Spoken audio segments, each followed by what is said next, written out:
The season 3 premiere has come and passed. The innocents were freed at last. Wake me up when the singing ends. Greetings, everyone, and welcome to the 4th episode of Flamecast. We're coming at you today. We have religious debate in Equestria, the end of the greatest fanfic, and Killbles, writer of Angry Space Marines in Equestria. Yes, that's right, Space Marines in Ponyville specifically, and they're mad as hell. Let's do this.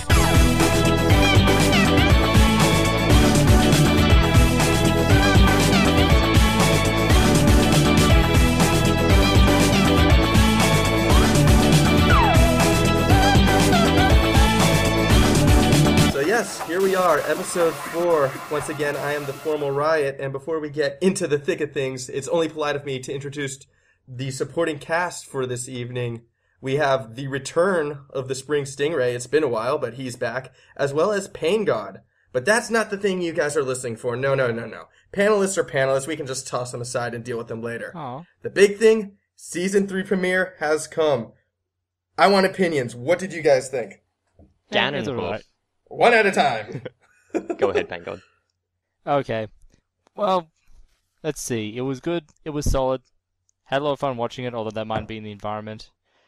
No, it was a good start to the season, and I'm very confident that it's going to be a good one. Really? Yeah. It's good to hear some optimism then, I guess. I'll go last, I think. Stingray? In regards to the villain, a lot of the other villains in the series have been really memorable characters.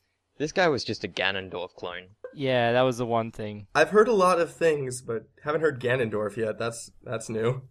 I've heard it once or twice, but most of the time it's just been, people calling him, King Sombrero, King Surabaya, yeah, King Sokarang, that kind of stuff. No, he's not the most memorable villain, to be fair, but I kind of like that he isn't though. I kind of like what maybe they were trying to go for. Like I've heard people say, obviously like he's not a villainous character. He's just an evil presence thing that's a lot more scary because there's no clear motivation. He's evil for the sake of being evil. But at the same time, it's just like, yeah, but that's not relatable, and you kind of need to relate a little bit. See, I kind of like the evil for the sake of evil, and I like the fact he was left so ambiguous. Not for the episode quality. I think the episode really struggled because of that, if you were just to take the episode as a whole. However, what this has done, at least for, the community, is I'm expecting to hear I want to see the community go out there and start unleashing, amazing backstories for this character. Essentially, they gave us an open template to work with, and really, as a community, we should be taking advantage of that. And I expect to see a lot of great, new art, music, and fics just based around this character because he's so blank. There's going to be a huge amount of world building going on in the background. Exactly. So I think even though the episode may have been less than stellar, I think it's actually going to turn out to be really well for the fandom itself. Yeah. Well, the first thing that's got to happen is the fandom has to agree on what his backstory is.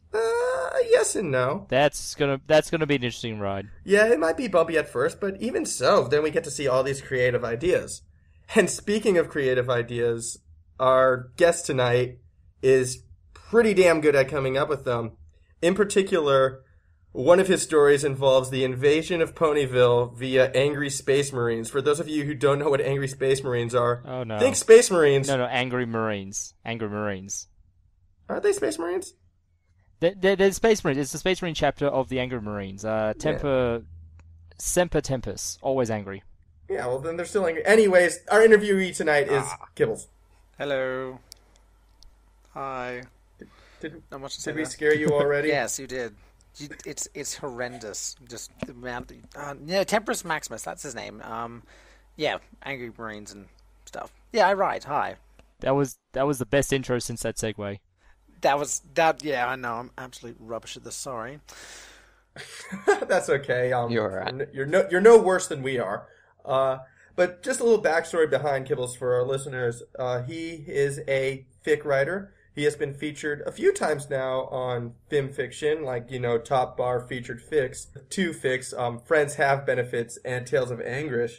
So he's got some street cred behind him, a little bit of swag. No, I don't. Please don't ever use that word swag in relation to me, ever. I will find you and I will murder he you. YOLOs. No. He YOLOs No. down the street in No. his swag. I had a friend recently who told me in relation to the fact that Hitler invaded Russia due to YOLO, and I was like, no. No, that's why Napoleon invaded Russia. He needs to get his facts right. Hitler did it because, in fact, he was trying to be a Yeah, Hitler invaded Russia to steal all that swag. Yeah, Hitler did it because he was trying to, up his street cred by basically copying Napoleon, who totally did it first, before it was cool. He and in needed winter. that swag. Actually, on that point, Until Churchill came along and was just like, yo, bro, do you even lift? Napoleon copied Alexander the Great. Ah, yeah.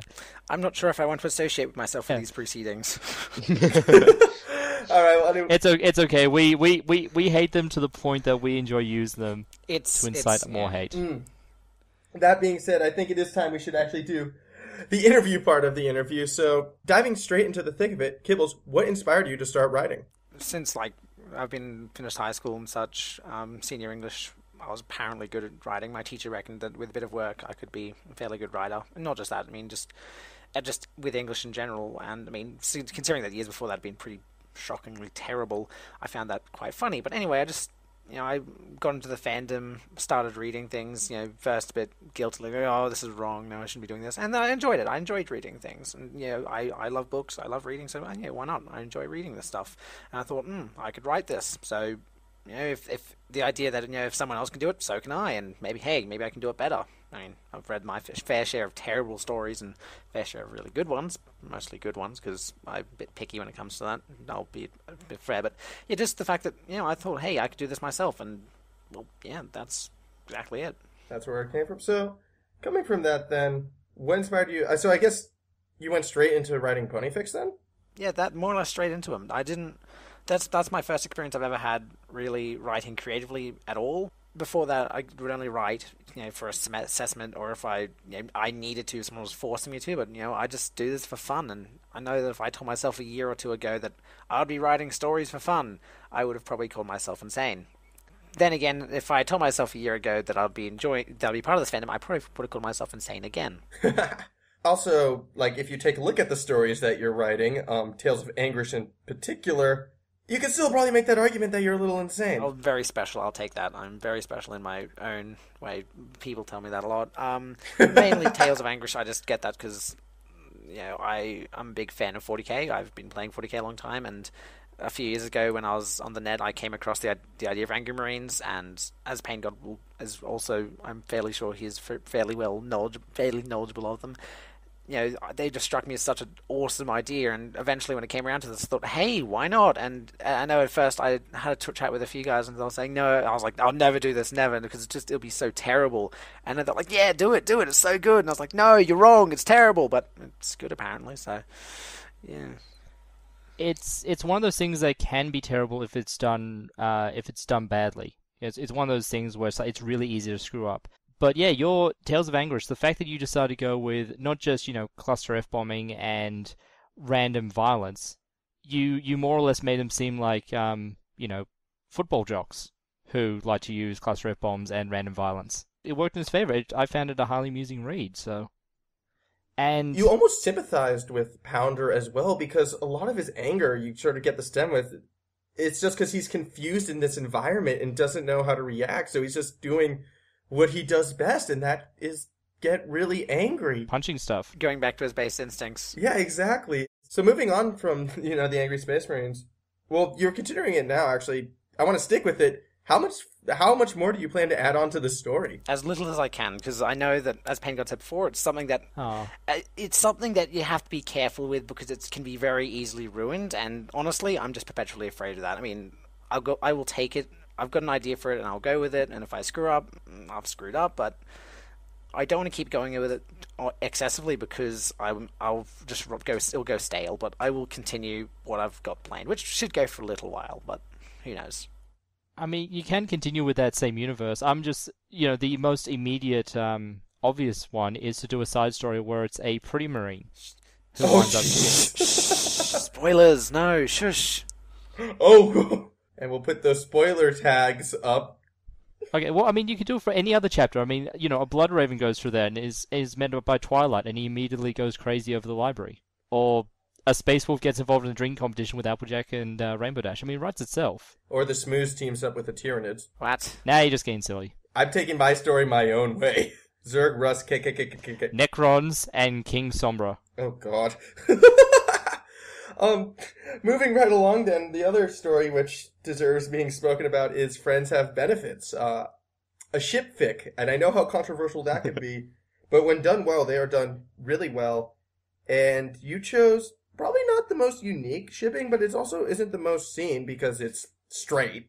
And that being a Rainbow Dash Soren ship fic. Just thought process behind coming up with that one. OTP. No, no, just my favorite.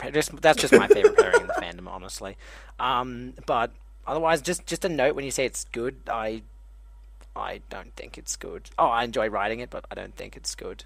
Most people who create things don't think that their work is that good, which I think is a good test of character. I think honestly yours is good because you do have that little. It's not generic. Thank you. I'll accept that people say it's good, and I will not put my down saying no, it's shit. It's just, in my opinion, it could be a lot better. What you might, at least what it sounds to me is, what could be happening is you could be struggling with the fact that, it isn't that same generic shipfic template. You've kind of taken a different approach where you have Rainbow Dash. She's not entirely in character. You have her much more tomboyish, much more open. And to be quite frank, Soren is a dick. Yes, he is. Here's what I got out of it is the fact that, alright, with Soren being a dick, that's obviously explained in story. And what happens to him, I'm avoiding any spoilers, I don't know why this happens in the first chapter, but that kind of thing that happens does involve some pretty major mood swings. It can do, so that makes sense. The main thing with the story is that it only feels half like a pony story because of the fact you decide to make it more mature, and I don't mean more mature as in Tales of Angrish style. I mean as in more mature emotions and stuff like that. Do you mean? Yeah, it's more about there's more like it's the kind of thing that you would expect actual adults to do, workmates and drinking buddies, that kind of stuff. When I started writing, one of the first things I got was someone said, try and base your things off what you'd expect people to do realistically. And naturally, I think that's a pretty good idea. So, I mean, naturally, of course, you still have to go back to the fact, well, they're ponies, and you have that train of thought, that way they think they're so.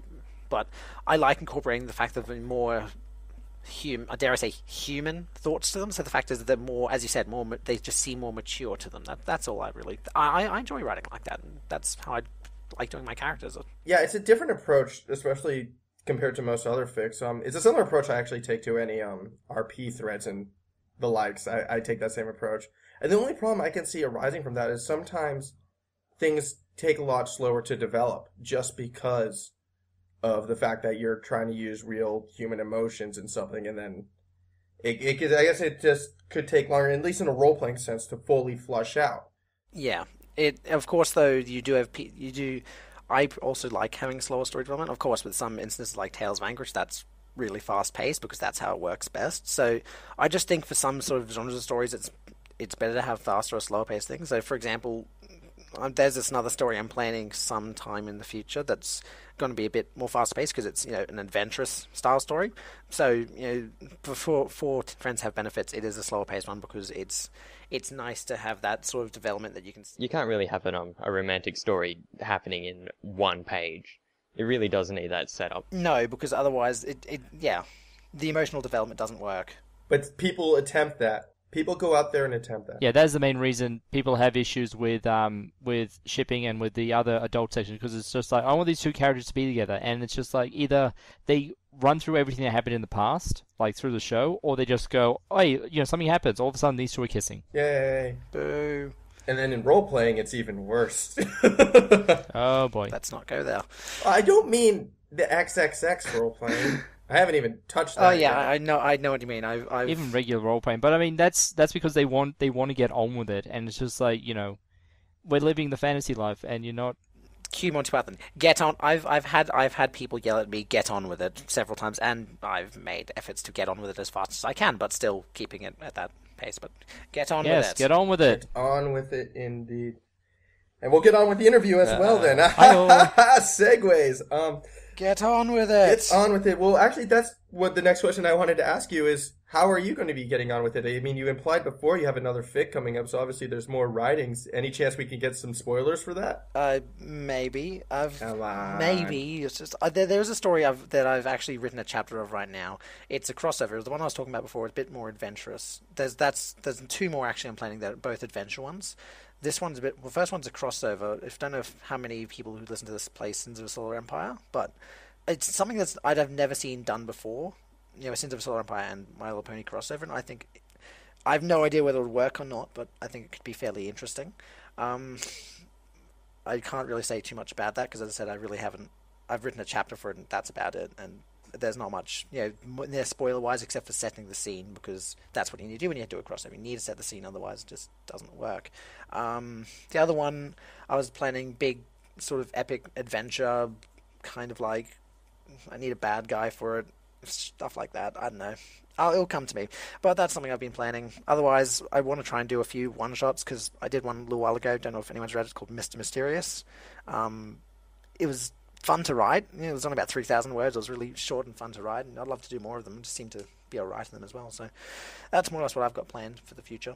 Bringing it back a bit, if you need a villain, the wonderful people of Hasbro have provided a villain with absolutely no backstory whatsoever.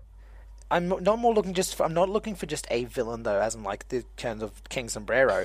I need bigger than that, like a nation, a nation-wise. So not just one guy. I need a lot. An army of King Sombreros. I need a lot of mooks. Mooks, the runt, the grunt. It's just a fantastic word. I love that word, mooks, but I need a lot of mooks for it. I love that word, mooks. Alright, well, anyways, wrapping things up real quick, like the kind of question that we have to ask everyone in their respective genre. Favorite fic, go. I can't answer that, sorry. I've read too many good ones. Alright, well then let's narrow it down. Favorite ship fic.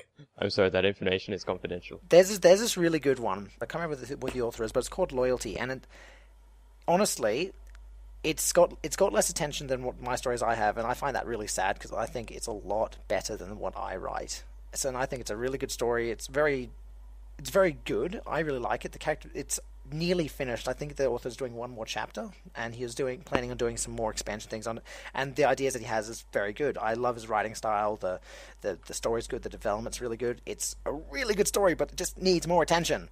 And do you remember the author's name? I can go look it up if you give me a sec, but I can bring it up later if we want. Well, here's what I'll do. We'll give you some time to look it up right now as we take our musical break. For today, have something a little different. EVDog, the Australian musician, and Jay Carlson, standing for Jesse Carlson, the American ska rock musician and probably one of my favorite Brony musicians, did a little collab recently of the Cutie Mark Crusaders theme song. I love it. I want you all to love it. So I'm forcing my editor to play it on this podcast. So we're going to play that song, take a little break ourselves, come on back, we'll drop you that author, and we'll continue on with the show. Till then.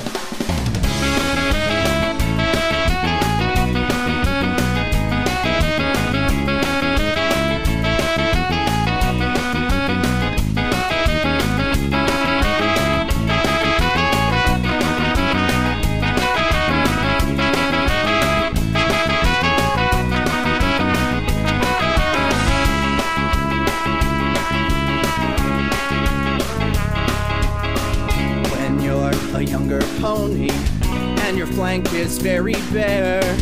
Feels like the sun will never come when your cutie mark's not there. So the three of us will fight the fight. There is nothing that we fear. We'll have to figure out what we'll do next till our cutie marks are here. We are the Cutie Mark Crusaders, on a quest to find out who we are, and we will never stop the journey. Not until we have our cutie marks.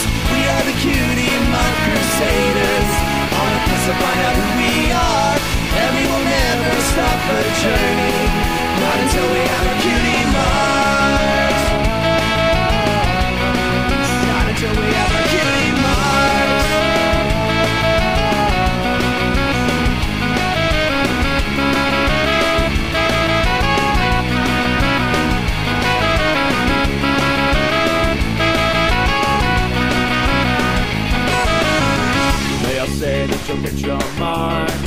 when the time is really right. And you know just what you're supposed to do, and your talent comes to light. But it's not as easy as it sounds, and the waiting's hard to do. So we test our talents everywhere until our face is blue, yeah! We are the Cutie Mark Crusaders, on a quest to find out who we are, and we will never stop the journey, not until we have our cutie marks. We are the Cutie Mark Crusaders, on a quest to find out who we are, and we will never stop the journey, not until we have our cutie marks.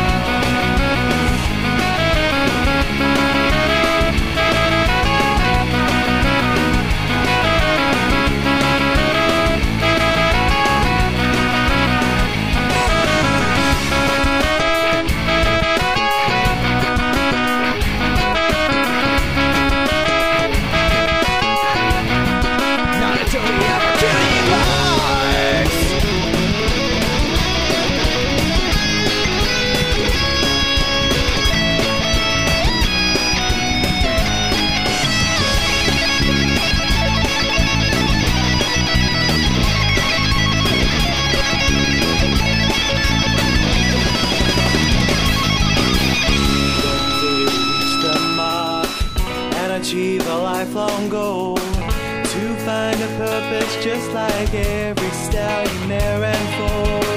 But when the journey's over, will we still be friends somehow?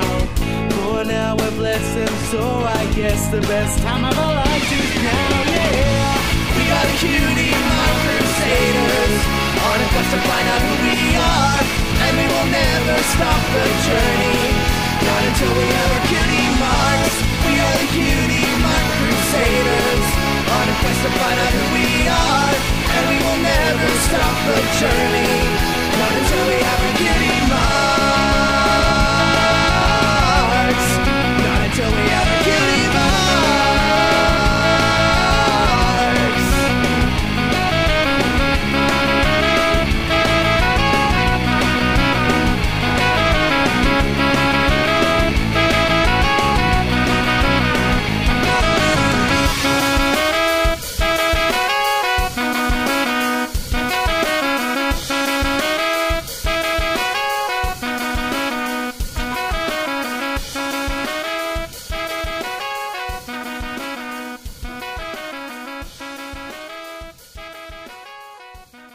Crown Prince was his name, the author of Loyalty.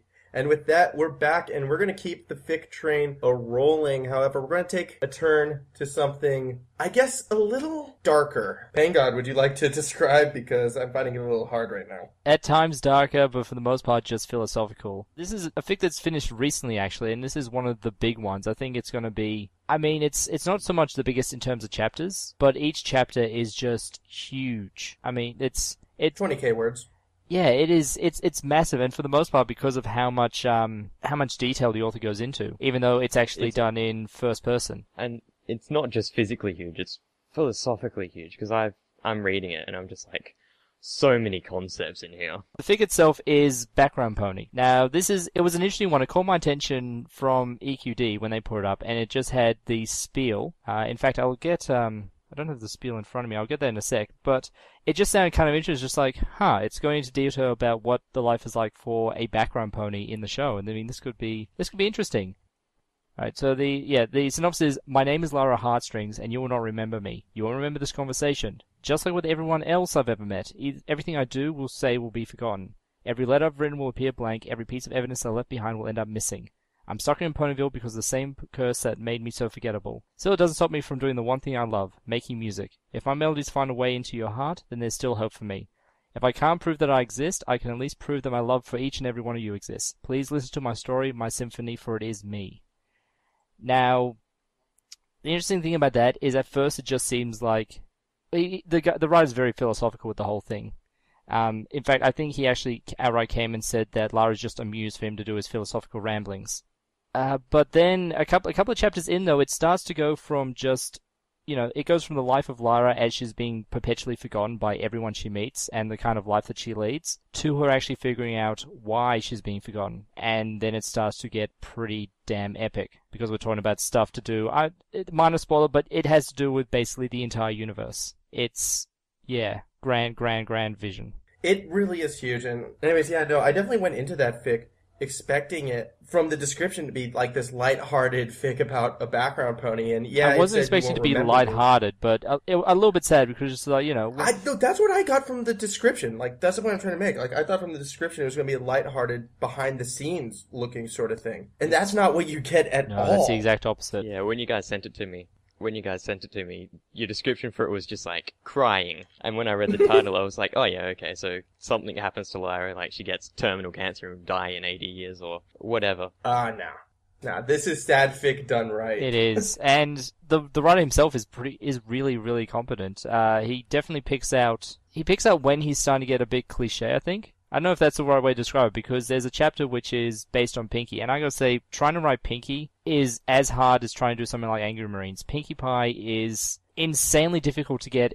In a silly story, not so much, but in a serious story, she is so hard for people to get right, because she ends up being like a Michael Bay character. Just too much of a pratfall character, and it really distracts. But in this one, it actually works out, especially because she actually starts making fun of the story in a way that kind of makes sense. Yeah, that was a great chapter for myself, at least. So that wasn't the chapter that got me hooked. For me, I guess it'd be a little more sentimental reasons, but it was the Scootaloo chapter. Oh yeah.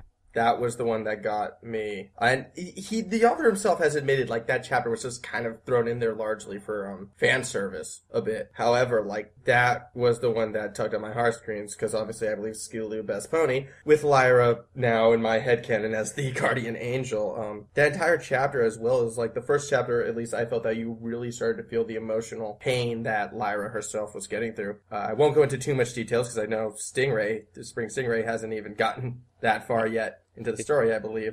But I'm just a bit through the 5th chapter. That chapter was heavy. And that's the other thing about it, is Lyra herself is a likable character. But she is very much, especially because she goes through all these trials, and at times she does break pretty badly. And it's the kind of thing, like, when she breaks, she acts like a complete bitch, basically. But even so, she doesn't become immediately unlikable from it. You kind of understand why she's just going on a tirade. You feel like she deserves to have that breakdown just because of everything she's going through. Like, you fully understand where she's coming from, and thus you're able to empathize with her, and that is a sign of great character building. Oh yeah, and if I'm reading a story with a hero like this, and when it's obvious well before it's over, I'm just going, dude, stop now. Just give her a goddamn happy ending. Just stop, please. It goes through so. Oh, but that's no way to finish a good story. I know, but it's just like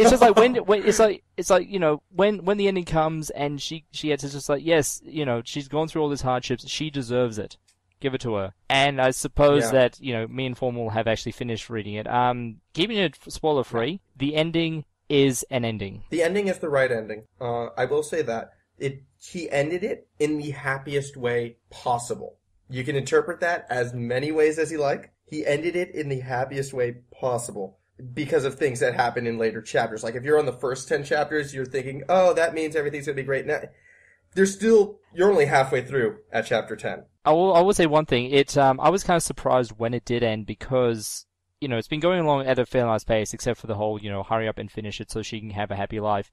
And then when it gets to the last 2 or 3 chapters, just like, whoa, that's sped up insanely. Oh, yeah. That escalated quickly. But, as I said, it was done, I really feel like it was done correctly.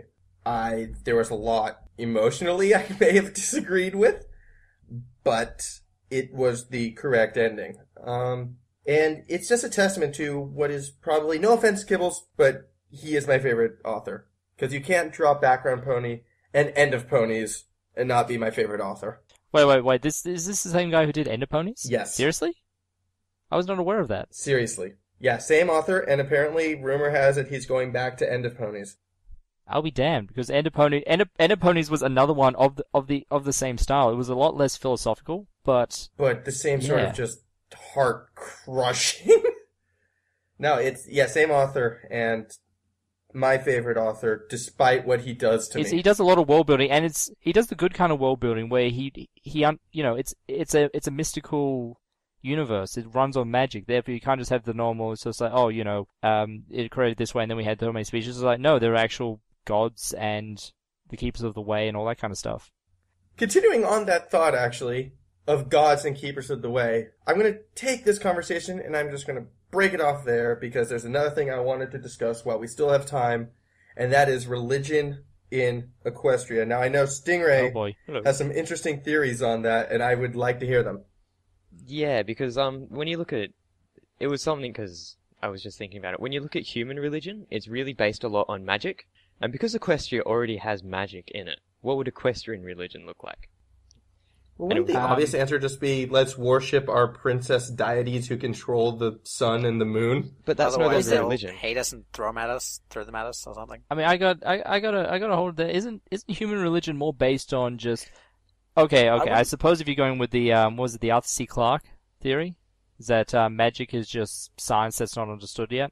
I mean, human religion is more about, the sun rises and then the moon and the tides, all that kind of stuff. It's like, what powers it all? What can be going on? So, well, obviously there's a greater being at play. And then, but that greater being functions through magic. Like, the Christian god being able to cast miracles, not rituals. He's able to use miracles. Oh, God! We just lost all of our viewers there. No. But with the argument that, worshipping Celestia and Luna as their religious deities, that stops it from being a religion because they already exist. So then what would be the purpose of religion in Equestria? Would that be more idolism then? Rather than the fact that they're actually taking them as idols rather than actual deities? That would be it, exactly. So in Background Pony, the Moonlight Matriarch, was it? I think so. I can't. There's so much in there. I can't remember the specifics. I remember what you're talking about. Yeah. Yeah. There's an the mother of Luna and Celestia. She'd be a religious entity, although she's kind of been sidecasted as a story, a tale for the ponies to just be like, that's not that important. I don't know. I struggle to get past how the ponies wouldn't consider the immortal Alicorn rulers who control the cosmos as gods. To me, that would be where it is. Take it like Vladimir Putin. I've forgotten his name. Putin. Vladimir Putin, yes. He runs around allegedly saying that he's the greatest. And he wants to be idolized. And so if the Russians idolized him, he wouldn't become a religious deity. He'd just be an idol. But he doesn't control the sun. He controls Russia. The fact is, though, is that compared to... What you could argue is that the fact is that Celestia is just a very, very powerful unicorn. If you forget the fact that it's an alicorn or whatever, just a very powerful unicorn could probably move the sun as well. Well, a very powerful one. Yeah, but that doesn't explain the immortality. Maybe that just comes with being an alicorn. And again, this is why Faust said to keep it vague. And then the Changeling invasion happened. And then the Changeling invasion happened, and then Cadence happened. And then everyone died. The end. And then it's just like Celestia's like, what is she actually a god? Is she just a really powerful pony? Is she? I mean, she's lived for at least 1,000 years. I mean, that was supposed to be a surprise in the intro, but everyone knew that was coming. It's like, what's going on? And then the Changeling invasion happened. It's just like, well, if you're powered by enough love, you can beat down a god, no problem. That was supposed to be a surprise in the first episode? In the first episode, it's very obvious. I mean... Yeah, I picked up on that right away. Here's the thing, you never see Celestia. You never see Celestia until the final scene. And the only time you hear her voice is during the intro telling the story, and then right at the end. And then she says... And he says, sister, and then they're all like, is Prince Celestia? Is the Celestia from the story? And is the older sister? And it's like, oh my god, that's so... And yeah, but everyone picked it out. It's pretty obvious. In the first 10 seconds. Yeah. But, anyway, sorry, ignore me. But no, that's the same kind of thing, because this is the storytelling about, the creation of everything, with the two sisters who control the sun and the moon. And then 1,000 years later, we've got Celestia who's in charge, and everyone's just like, well, it's not so much that they don't know it, it's just the fact that nobody bothers to make the connection, because why would you? Well, that goes back to my... Sorry, go ahead, Stingray. The reason that I don't call it a religion, idolizing Celestia and Luna, is because they're a tangible being. Because when you think about it... Because if you think about it, yeah, you're right. Religion runs more off belief, and belief doesn't work. I mean, they still believe in Luna and Celestia, but it's not quite the same. Is that what you're getting at? Unless Celestia and Luna aren't actually raising the sun and the moon, and they're just they're just impersonating it, and they're just saying, "Oh yeah, we're doing it," and they're just enforcing a throttle over the pony. Sorry, and then the pilot when the moon stayed up instantly destroyed your logic. I kind of understand what you're saying, Stingray, because I mean, you know, Christianity isn't really about following Jesus; it's about following teachings of Jesus that he got from God. Islam is the same with Muhammad and Allah. There are the tangible guys there, but they're the prophets for the higher power. The speakers. Yeah, because most religions are based on something controlling everything. Where Celestia and Luna are things known controlling the sun and the moon. My question at this stage, I guess, would be, how far back do you have to go until the ponies stop sacrificing each other for their sun and moon god? I'm pretty sure they had to do that in. I'm pretty sure they did that in Hearthwarming Eve. You know, they had the unicorns, and the raising the sun, the moon, and there was one comic. Sure there was Earth pony sacrifices. Yeah, so... I mean, there was the one comic that just made fun of it all. So I just got one question. Yeah, we had 2 members of each race go to the new Equestria. Yep. So what happened to all the other ponies? Oh, they all died. Fig.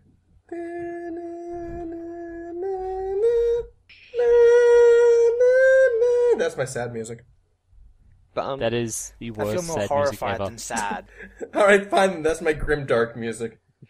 That is the soundtrack to Cupcakes. Or to Cinema Snob. I'm not too sure. I know, but it sounds like his music. Hearthwarming Eve. There's a period of time where Discord ruled over Equestria. Do you think that the sun and moon would have been raising itself? Discord showed that he could raise the sun and the moon on his own as well. Yeah, at whim. When he was just like every 2 minutes switching it. Which also has me. Wait a minute. There's your god right there. Yeah, Discord's a god, but again, well, he's a spirit. He's a spirit of disharmony and chaos. I don't think he's actually. People say he's the god of chaos, but I don't think he is. If I remember correctly, I'm pretty sure he's actually, as you said, he's the spirit of chaos. He's not actually a god. I'm fairly sure. I'm pretty sure he's the personification of chaos or something. I don't know, but I think he's actually. If nothing else, we can just say that they're daemons. They're lesser gods. Yeah. Elements. I think people make that connection because, as we see, he's very powerful. I actually like the idea of element, where he is the element of chaos in the same sense that the main 6 are each their own various element of harmony. Well, the main 6 aren't each their own elements of harmony. They make up the elements of harmony. I'm not too sure about that one, because I know at least a lot of people have interpreted that as they are the embodiment of laughter, or they are the embodiment of loyalty, in the same sense that Discord would be the embodiment of chaos. I have a thing about that that's interesting, is that a lot of people say, I know that when you I have an issue with that, because when you have those sort of elements like that, so they're the personification of that, is that they're not. They exemplify it, as in Rainbow Dash, for example, is a very good exemplar of loyalty. She is not the embodiment of loyalty, because she has moments where she's not exactly being the most loyal she could be. Or, for example, Applejack, she can lie, just she's not very good at it. Or but she's the element of honesty, which means that she has high honor. That's the explanation that I've always heard of, which is she's very honorable. And honor comes with honesty. The thing I'm getting at is I don't think that saying that they're the best at that. They're just a good exemplar. They're an exemplar of it. I don't think that they're the absolute personification, as in they have to adhere to that element so much. It's a minor point, but it's something that I believe in. Yeah. But does that mean Spike is not loyal at all then, because of how utterly he failed when given that necklace? I think that's because they all failed, and also the fact that he wasn't. Yeah, but at the same time, Spike has proven himself to be very loyal on numerous occasions. I think, again, though, do the elements of harmony only work? This brings up another question. Do the elements of harmony work with something that's not a pony? Because they might not. Or, alternatively, maybe they only work for their wielder. So, more or less, once a wielder dies, maybe it goes back into its little rocky state or whatever, and until a new wielder is chosen. That would explain the cutie mark being on the necklace itself. Exactly. I come up with this crazy stuff all the time, and this is why I don't sleep well at night. It's also why you're a great writer. And yeah, let's run with that. And that'd be the tie-in to the religion of Equestria in terms of artifacts being controlled by something, or artifacts being created by something, but nobody knows what, because the elements of harmony came before Celestia and Luna. Unless Celestia and Luna created them. We don't know it that specifically at all. says that Celestia uses the elements, but it doesn't go into detail about... That doesn't mean that they've existed before. She could have created the elements to use them. But it would take more power to create the elements, and then why didn't she use said power that she already had to just defeat Discord? Because she's not very smart at times. Or maybe because it took the power of Luna and Celestia to make the elements, and in turn banished Discord. Yep. Anyways, as it stands... I think at this point we're just wild mass guessing. Exactly, we're just wild mass guessing, and we are out of time anyways, as it is. It is unfortunate, but it is time to wrap this show up. So I'd like to take this opportunity to go out there and thank people, starting with the editor. Thank you, Whitaker. I'm sure you're going to take this and make it sound beautiful. To be quite frank, he has not been getting enough love. So all your viewers out there, that is your homework assignment. I want you to go out there and show Whitaker love if you are listening to this. Furthermore, I want to thank Killbles for being on the show tonight. If you'd like to make That's all right. Thank you for inviting me here.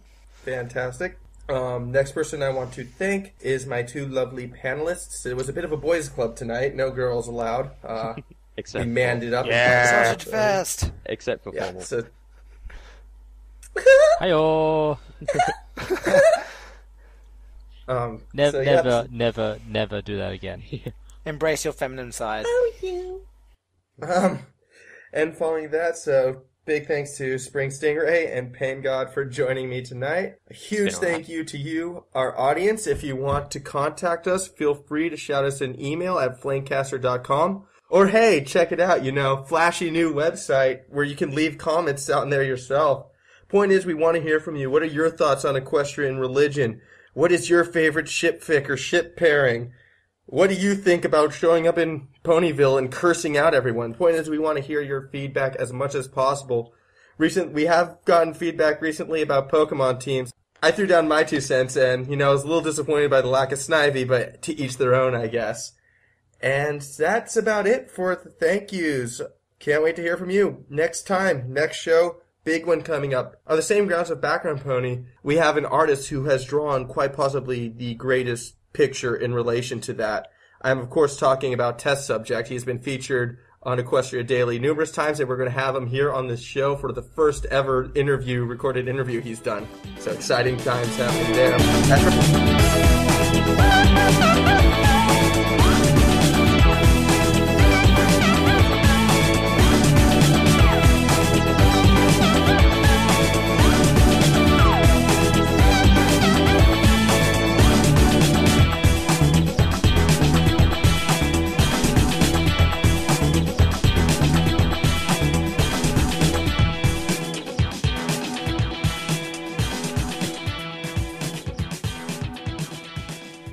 No!